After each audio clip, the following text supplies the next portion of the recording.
प्यारे बच्चों नमस्कार। मस्ती वाली पाठशाला में मैं सौरभ पांडे एक बार फिर से आपका स्वागत करता हूँ। अपने पिछले वीडियो में हमने बहुत सारे ट्रिगोनोमेट्रिक आइडेंटिटीज़ के फॉर्मूला का डेरिवेशन किया था और अपने आज के इस वीडियो में भी हम कुछ नए ट्रिगोनोमेट्रिक आइडेंटिटीज़ का डेरिवेशन करेंगे। सबसे पहला आइडेंटिटी का डेरिवेशन करने से पहले आइए देखते हैं कि अगर हम cos A प्लस B और cos A माइनस B को ऐड करते हैं तो क्या होगा। हमें पता है कि cos A plus B cos A cos B minus sin A sin B के बराबर होता है। फिर ये plus cos A minus B cos A cos B plus sin A sin B के बराबर होगा। तो ये minus sin A sin B plus sin A sin B ये दोनों कैंसिल कर देंगे एक दूसरे को और हमारे पास मिलेगा 2 times cos A cos B। तो cos A plus B plus cos A minus B ये बराबर होता है 2 cos A cos B के बराबर। अब इसी फॉर्मूला को मैं थोड़े दूसरे तरीके से लिखना चाह रहा हूं। लेट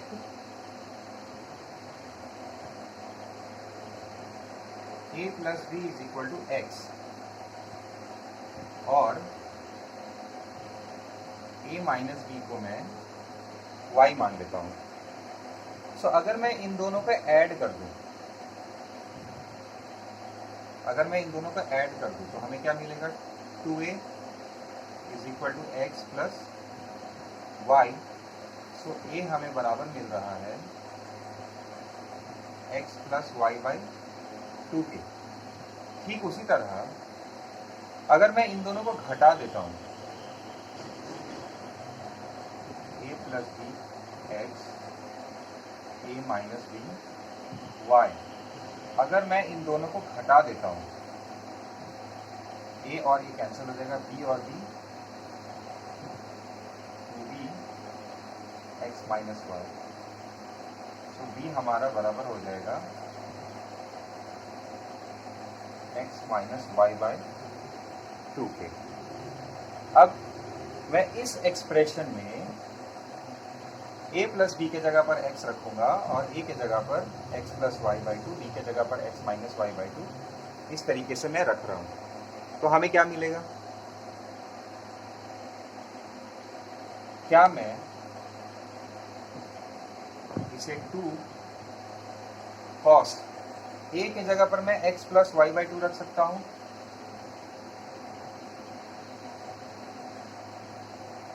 cos B के जगह पर मैं x माइनस वाई बाई 2 रख सकता हूं और ये हमारा क्या हो जाएगा, ये हमारा हो जाएगा cos x plus cos y, cos x plus cos y। तो आपको ये रिजल्ट याद रखना है कि cos x plus cos y ये बराबर होता है 2 cos x plus y by 2 cos x minus y by 2।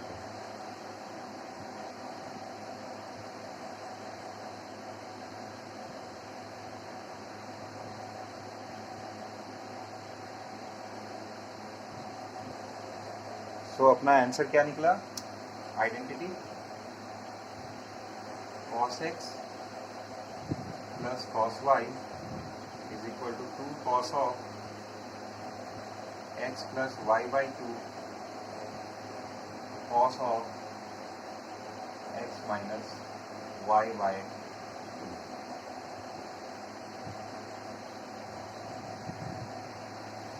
ठीक उसी तरह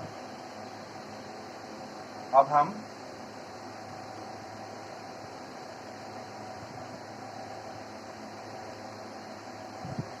cos a प्लस b से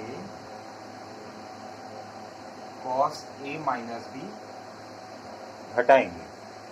अगर इसको घटा दिया जाए तो क्या मिलेगा? cos a cos b minus sin a sin b, फिर ये माइनस और इसका expansion cos a cos b plus sin a sin b। Bracket खोल देता हूं मैं, cos a cos b minus sin a sin b, minus multiply कर रहा हूँ, cos a cos b minus plus minus sin a sin b। तो cos a cos b minus cos a cos b, ये दोनों cancel, minus sin a sin b minus sin a sin b। So this is going to be minus 2 sin a sin b। So अपने पास आ गया है cos of a plus b minus cos of a minus b is equal to minus 2 sin a sin b। तो फिर से पिछला वाला ही मैं मान लेता हूं a प्लस बी एक्स के बराबर है और a माइनस बी वाई के बराबर है। तो जब दोनों को ऐड कर देंगे तो अपने को दोनों को ऐड करके 2 से डिवाइड करेंगे तो अपने को a मिलेगा, और जब इन दोनों को घटाकर 2 से डिवाइड करेंगे तो अपने को b मिलेगा। तो इसे लिखा जा सकता है cos of x minus cos of y is equal to minus 2 sin x plus y by 2 sin x minus y by 2। ये दूसरा आइडेंटिटी है, दूसरी आइडेंटिटी है जिसे आपको याद रखना है। क्या किया मैंने? इसको x से रिप्लेस कर दिया और इसको y से रिप्लेस कर दिया है। ओके, अब अगला cos a plus B cos a minus B को ऐड और सब्ट्रैक्ट कर दिया। अब sin a प्लस बी और sin a माइनस बी के साथ थोड़ी छेड़खानी करते हैं।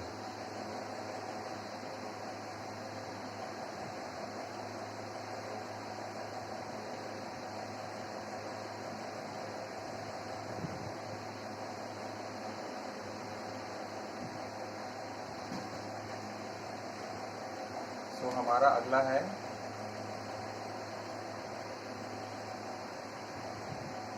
sin a plus B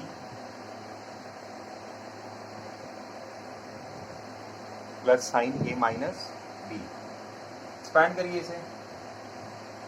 sin a plus B क्या होता है? याद हो गया आपको? sin a cos b cos a sin b, फिर ये plus sin a minus B का एक्सपांशन क्या होता है? sin a cos b minus cos a sin b। तो cos a sin b minus cos a sin b, sin a cos b plus sin a cos b। So this is going to be my 2 sin a cos b। अब फिर से वही काम, a plus b को मैं क्या मान रहा हूं? a प्लस बी को मैं x मान रहा हूं, a माइनस बी को मैं y मान रहा हूं। अब अगर ऐसा मान लेता हूं तो x प्लस वाई बाई 2 हमारा a के बराबर आएगा और x माइनस वाई बाई 2 हमारा b के बराबर आएगा। तो हमारा ये एक्सप्रेशन क्या हो जाएगा? Sine of x sine of y is equal to 2 sine x plus y by 2 cos x minus y by 2। नहीं दिख रहा है?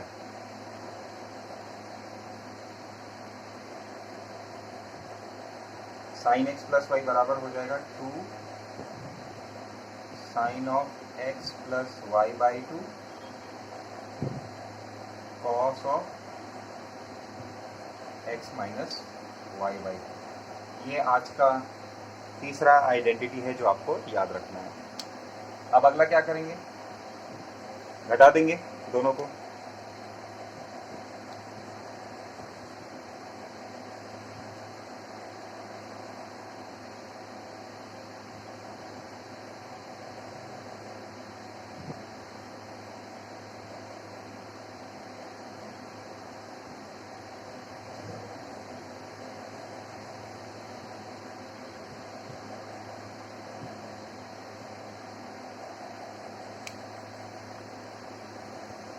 तो अब दोनों को हम घटा रहे हैं। Sine A plus B sine A cos B cos A sine B, फिर माइनस इसका expansion sine A cos B minus cos A sine B. Bracket खोल दीजिए।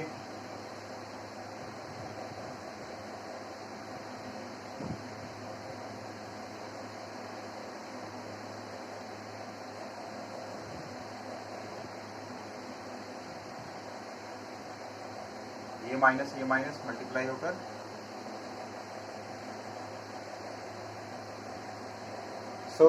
Minus sine A cos B plus sine A cos B, ये दोनों cancel, बचे क्या? Cos A sine B cos A sine B. So this is 2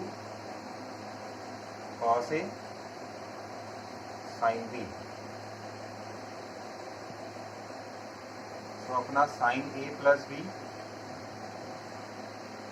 minus sine A minus B इसके बराबर आया। फिर से वही बात, ए प्लस बी को x मानेंगे और ए माइनस बी को y मानेंगे। तो इसे हम क्या लिख सकते हैं?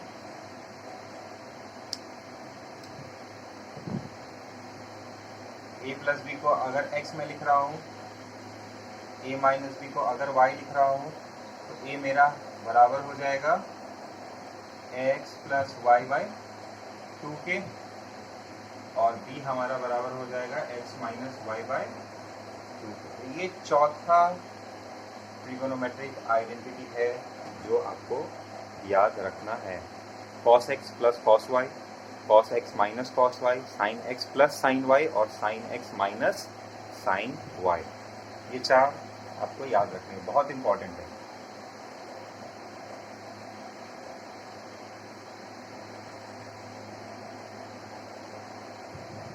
तो कई बार आपको इस फॉर्म में लिखा रहेगा, तो इस फॉर्म में आपको कन्वर्ट करना है, और कई बार आपको इस फॉर्म में लिखा रहेगा, इस फॉर्म में आपको कन्वर्ट करना है। तो ध्यान रखिएगा।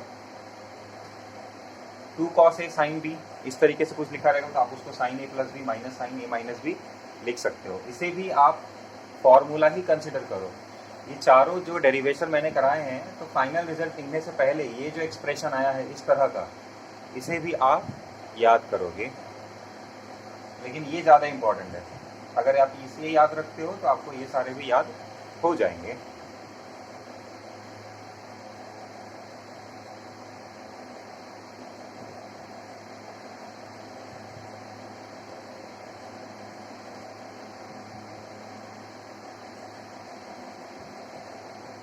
अब देखिए, आपको पता है कि sine pi by 2 minus x cos x के बराबर होता है, ठीक है। अगर हमारे पास sine pi by 2 plus x है, तो इसका आंसर कितना होगा? तो क्या मैं sine pi by 2 plus x को pi by two minus of minus x लिख सकता हूँ, ठीक है। और sine pi by two minus something is equal to cos something, यहाँ पर एक्स की जगह पर माइनस एक्स एक्चुअली में, और कॉस माइनस एक्स आपको पता है किसके बराबर होता है, कॉस एक्स के ही बराबर होता है।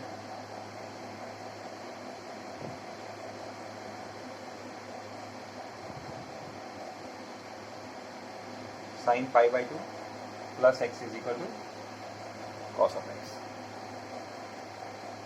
इसे आप याद रखें, ये आपको तो याद है ही। ठीक उसी तरह आपको पता है cos pi by two minus x is equal to sine x होता है। Cos pi by two minus x sine x के बराबर होता है। तो अगर अपने पास cos pi by two plus x है, cos pi by two plus x है, तो इसको हम क्या लिख सकते हैं, pi by two minus of minus x, और cos pi by two minus something क्या होता है, साइन समथिंग, और साइन माइनस एक्स आपको पता है माइनस ऑफ साइन एक्स के बराबर होता है। So cos pi by two plus x किसके बराबर आ जाएगा हमारा, माइनस साइन एक्स के बराबर आ जाएगा।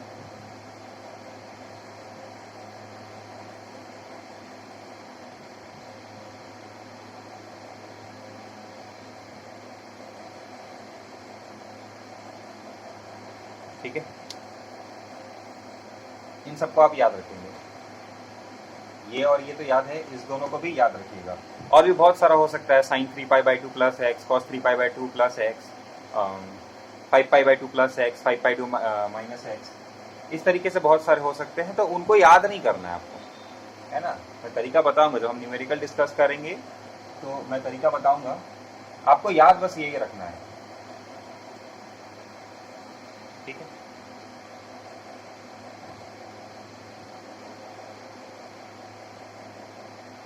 तो ये सारे फॉर्मूलेज आइडेंटिटीज थे जो एनसीईआरटी में दिए हुए थे। एक आइडेंटिटी मैं अपनी तरफ से बताना चाहता हूं आपको, उसे आप याद कर लेंगे। अगर cos a प्लस बी और cos a माइनस बी को मल्टीप्लाई किया जाए तो क्या होगा, मतलब cos a plus B cos a minus B, ठीक है। ये नहीं कि इसे cos square a square minus B square कर देना, नहीं, वो गलत है ना। ये सिंबल है, ये दोनों सिंबल है, सिंबल्स को मल्टीप्लाई मत करो, इनका अपना कुछ मतलब है। सो हम सबसे पहले cos a प्लस बी लिखेंगे, cos a cos b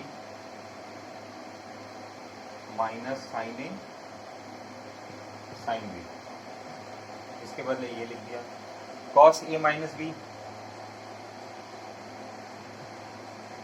cos a cos b sine a sine b। अब ये हमारा मैच कर रहा है किस फॉर्म में, a minus B A plus B के फॉर्म में, ये a माइनस बी के फॉर्म में है, ये a प्लस बी के फॉर्म में है। तो a plus B into A minus B आपको पता है a square minus B square होता है। इसे हम लिख सकते हैं cos a cos b का स्क्वायर माइनस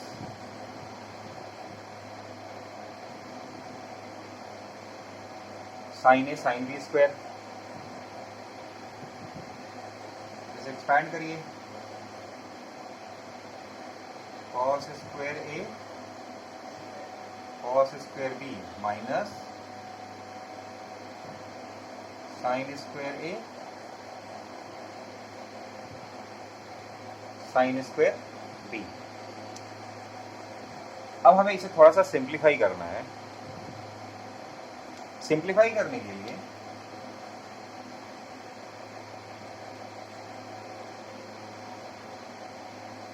इस cos स्क्वायर b को मैं 1 माइनस साइन स्क्वायर भी लिख दूं, सही है। और फिर इस साइन स्क्वायर ए को मैं 1 माइनस कॉस स्क्वायर ए लिख दूं, ठीक है। अब मल्टीप्लाई करो, डिस्ट्रीब्यूट कर दो, cos square A minus cos square ए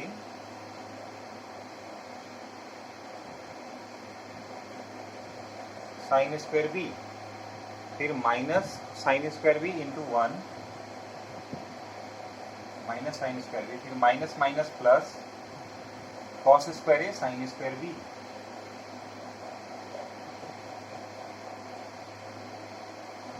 अब देखो, minus cos square A sine square B plus cos square A sine square B, तो ये दोनों कैंसिल हो गए। अपने को एक बहुत ही छोटा सा और प्यारा सा एक्सप्रेशन मिल रहा है, cos square A minus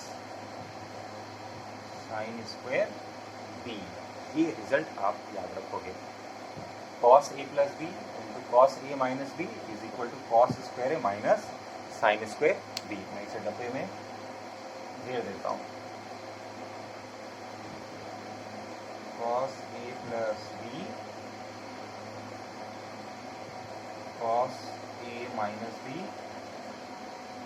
is equal to cos square A minus sine square B. ध्यान देना, cos square minus cos square B मत कर देना, cos square A minus sine square B है।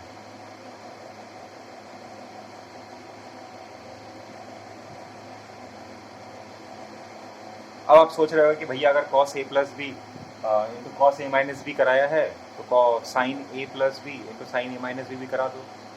कर सकते हो, लेकिन उसका ऐसा रिजल्ट नहीं आएगा, है ना। तो अननेसेसरी रिजल्ट हम याद करने की कोशिश नहीं करेंगे।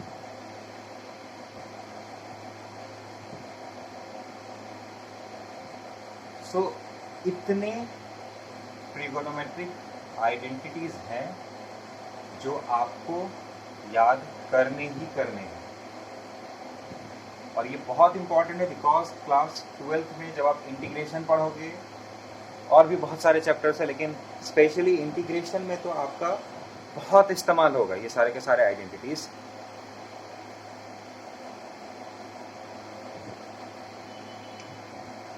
अब हमारे एनसीईआरटी चैप्टर का लास्ट टॉपिक है general solutions and principal solutions of trigonometric equations.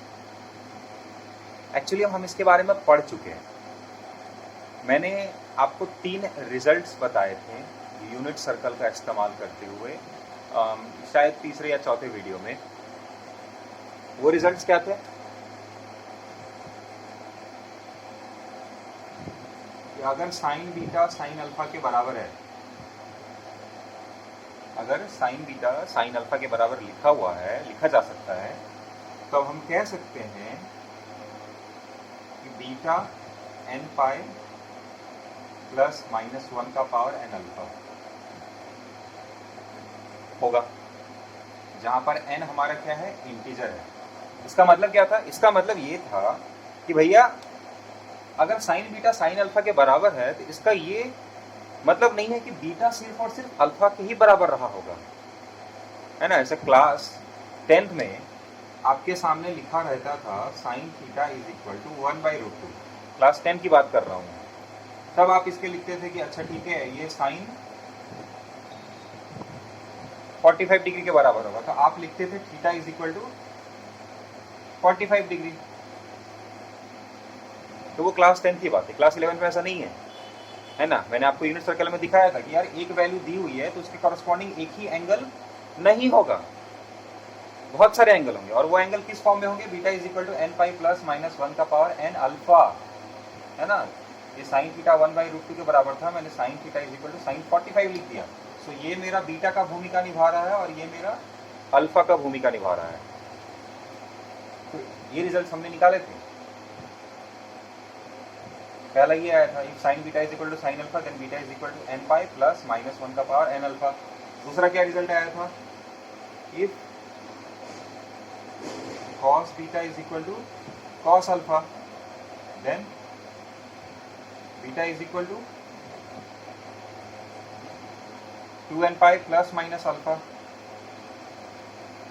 जहां पर n क्या है मेरा इंटीजर है, ये भी मैंने बोला था आपको याद करने के लिए। और लास्ट क्या था, if tan beta is equal to tan alpha, this implies beta is equal to n pi plus alpha,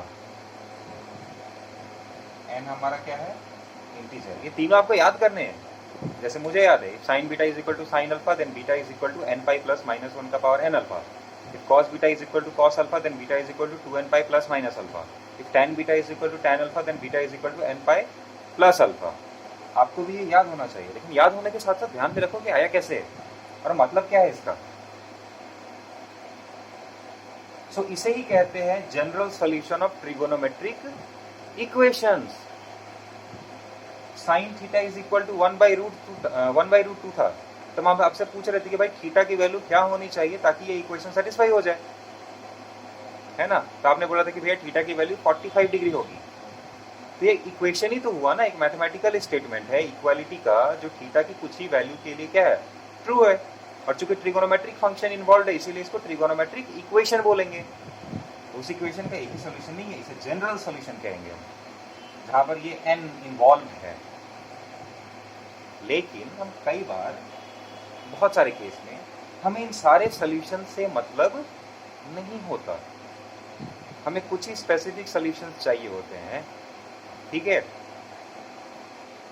उन स्पेसिफिक सोल्यूशन, वो जो स्पेसिफिक सोल्यूशन होते हैं, हम डिफाइन करते हैं कि अच्छा अगर यहाँ से यहाँ के बीच में इस ट्रिगोनोमेट्रिक इक्वेशन का सोल्यूशन है तो हम उसे एक्सेप्ट कर लेते हैं और उसे हम principal solution of trigonometric equation कहते हैं।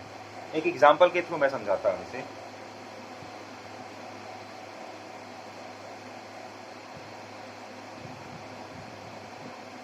जनरल सॉल्यूशन आपको समझ में आ गया, प्रिंसिपल सॉल्यूशन समझो क्या होता है।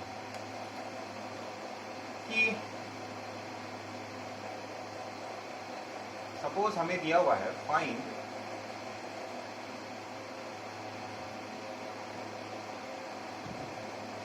Solutions of sine beta is equal to 1/√2। Suppose अपने पास ये लिखा हुआ है, मतलब अपने से बीटा की वैल्यू पूछ रहा है, तो हम क्या कर सकते हैं, हम सबसे पहले लिखेंगे साइन बीटा, कोई वैल्यू ऐसी याद है जो 1/√2 होगा, ये π/4 साइन 45 डिग्री, और उसको रेडियन में लिखेंगे बिकॉज बीटा रेडियन में दिया हुआ है। अगर ऐसे सिंपल बीटा लिखा हुआ है तो आप उसको रेडियन में समझोगे, और अगर ऐसे बीटा डिग्री दिया हुआ है तब आप उसको डिग्री मेजर समझोगे, ठीक है। तो मैं इसे साइन π/4 लिख दिया, तो ये हमारा sine beta is equal to sine alpha के फॉर्म में नहीं आया, तो इसे हम क्या लिख सकते हैं, इसीलिए beta is equal to n pi plus -1 का पावर n π/4, जहां पर n हमारा क्या है इंटीजर है। अब चलो मैं बीटा की बहुत सारी वैल्यूज लिखता हूं। n का वैल्यू सबसे पहले क्या डाल सकते हैं, 0 डालो, तो 0 0, तो ये कितना हो जाएगा π/4। n की वैल्यू 1 डालो, पाई माइनस π/4, सो 3π/4।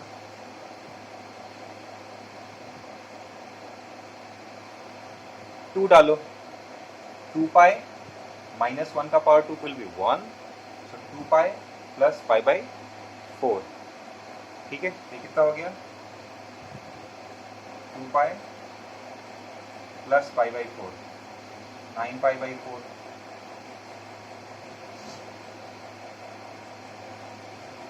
फिर 3 डालोगे तो 3π minus π/4, this will give me 11π/4, है ना। और ऐसे ही जाता रहेगा, ये थोड़ा निगेटिव में भी आ जाते हैं। माइनस पुट करो, -π -1 का पावर -1, कितना हो जाएगा, ये -1 हो जाएगा, so -π minus π/4, so this will give me -5π/4। -2 डालो तो -2π -1 का पावर -2 कितने के बराबर हो जाएगा, 1, So minus 2 pi plus pi by 4. So this will give me minus 7 pi by 4. ऐसे देख सकते हो बहुत सारे सोल्यूशन आएंगे, मैं n की वैल्यूज पुट करता ही जाऊंगा और हमें बीटा की बहुत सारी वैल्यूज मिलती जाएंगी। मतलब इस इक्वेशन का ये सारे के सारे सोल्यूशंस है ना। अब लेकिन हमने बोला कि बीटा की वो वैल्यूज जो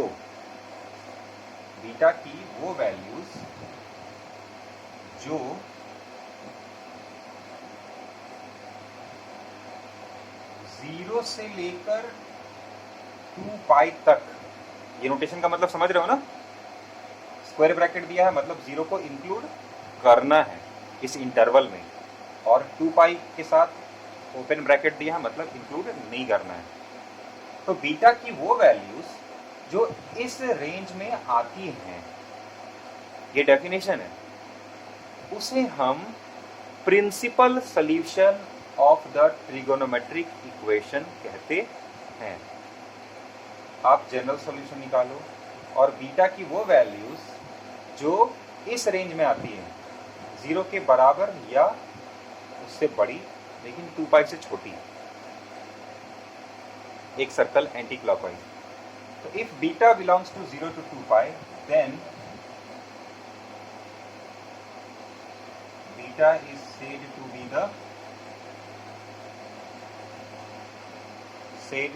the principal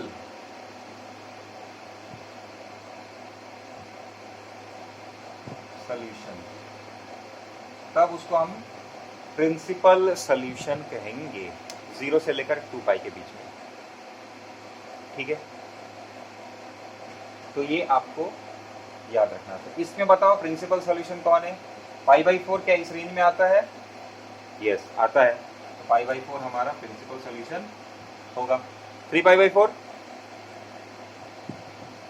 3 pi by 4, yes, ये भी आ रहा है 0 से 2 पाई, तो ये भी प्रिंसिपल सॉल्यूशन होगा। 9 पाई बाई 4, अरे 2 पाई से बड़ा है ना, ये तो बाहर आ गया उसके, तो ये प्रिंसिपल सॉल्यूशन नहीं है। सॉल्यूशन है, प्रिंसिपल सॉल्यूशन नहीं है।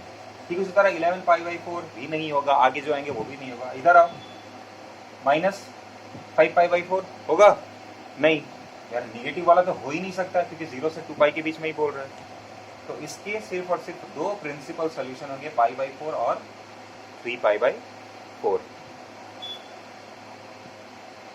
तो आशा करता हूँ आपको आज का ये जो कंटेंट है वो समझ में आया होगा। अगर किसी भी तरह का कंफ्यूजन होता है तो आप कमेंट के ज़रिए मुझसे ज़रूर पूछिए। अपने अगले वीडियोस में हम ट्रिगोनोमेट्रिक फंक्शंस के जो ग्राफ होते हैं वो कैसे दिखते हैं उस पर चर्चा करेंगे और कुछ न्यूमेरिकल डिस्कस करेंगे। तब तक के लिए बाय।